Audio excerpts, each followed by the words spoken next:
Hey all, Glenn Kirschner here. Please enjoy this video on the Political Voices Network.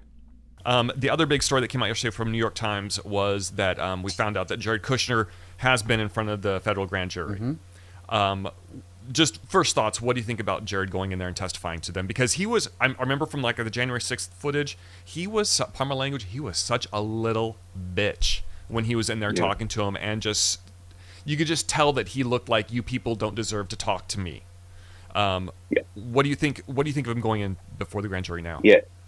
So I agree with you. When I saw that clip of him in the January 6th House Select Committee public hearings saying, look, when Pat Cipollone, the White House counsel, a guy who appears to have retained some sense of ethics and integrity, kept threatening to resign because of what Donald Trump was doing, I just saw it as whining, and I didn't have time for it because I was busy getting as many pardons out as I could, including for his father. Yes. Right? Yeah. Jared Kushner's father. So I agree with your assessment that he was a little you-know-what. Bitch. Yeah. So here's you the can say question. it. I'll say it so you don't have to. He was a little bitch.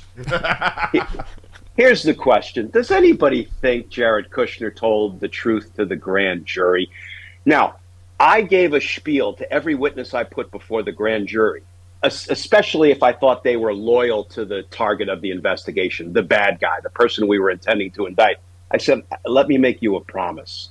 If you go into this grand jury and you lie, and that lie is about a material matter, that is a matter relevant to the grand jury's investigation, I promise you, I will ask this grand jury to consider indicting you for perjury, for obstructing justice, and as an accessory after the fact to the target's crimes. I urge you to tell the truth. Sometimes that had the desired effect and sometimes it didn't. But Travis, I hope Jared Kushner went in there and lied, because then he will be indicted for perjury, perhaps obstruction, perhaps accessory after the fact, perhaps as a member of Trump's conspiracy. I would rather see him held accountable for his crimes than have him as a potential witness against Donald Trump. But that's just me. Yeah. Now, I believe what they were saying is that Jared said something along the lines of, he believes that he won. That was his response.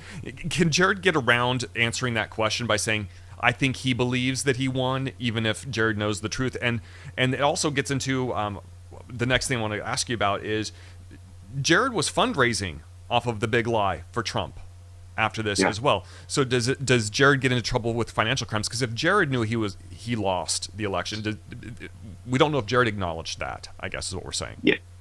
Jared has lots of wiggle room to say, this is what I think was in Donald Trump's head. Why? Because you can't prove or disprove what was in Donald Trump's head. Now, if Jared has his own written communications, and I'm sure his cell phone information, his text messages, his emails have been subpoenaed, where it says, oh man, I can't believe he keeps, saying publicly that he won when he knows, and he told me he knows he lost. That is how you put the lie to grand jury testimony about, well, I think maybe he really thought he won.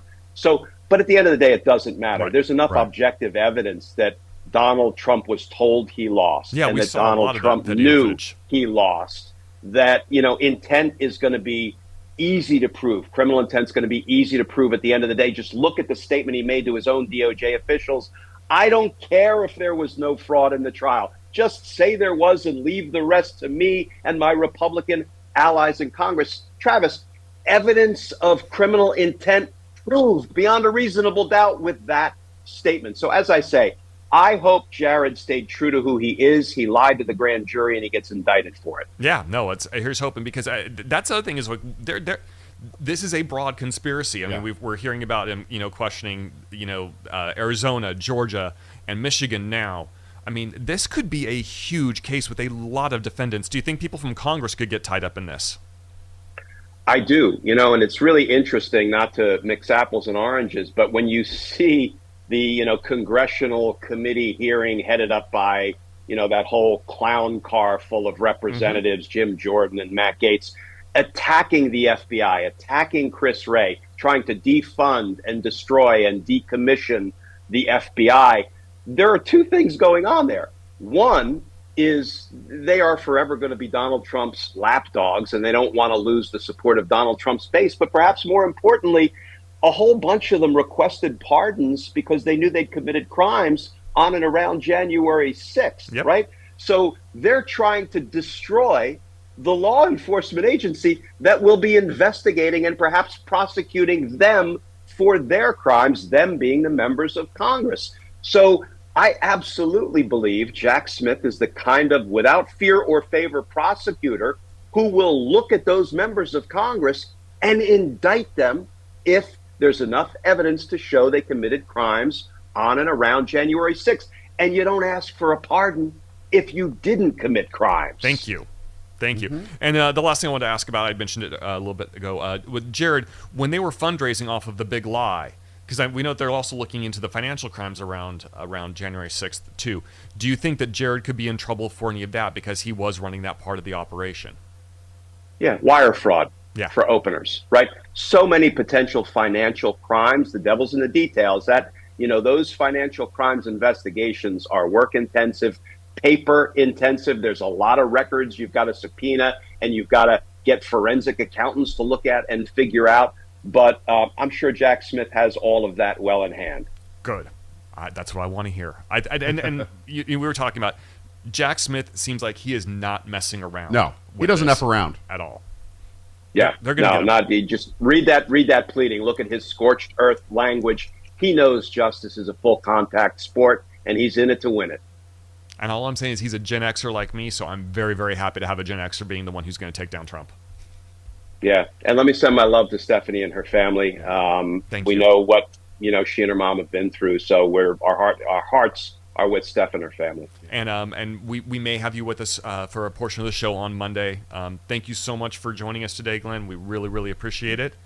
And hopefully we'll see you on Monday. And justice is coming. Have a great weekend. Justice matters, from what I understand. I've heard that somewhere, and I hear there's a great podcast and a YouTube channel.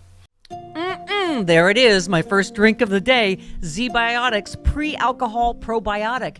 Many of you know my story. I stopped drinking wine for 3 years during COVID, during the lockdown as part of a health reset. Now I drink wine in moderation, but this is an amazing new product. I've always believed in probiotics. And ZBiotics, check this out. You drink just one of these. It's the world's first genetically engineered probiotic. It was invented by PhD scientists to tackle rough mornings after drinking. I am using this and I feel great in the morning. I don't have to worry if I have an extra glass of wine, I still feel great in the morning. Here's how it works. When you drink, alcohol gets converted into a toxic byproduct in the gut.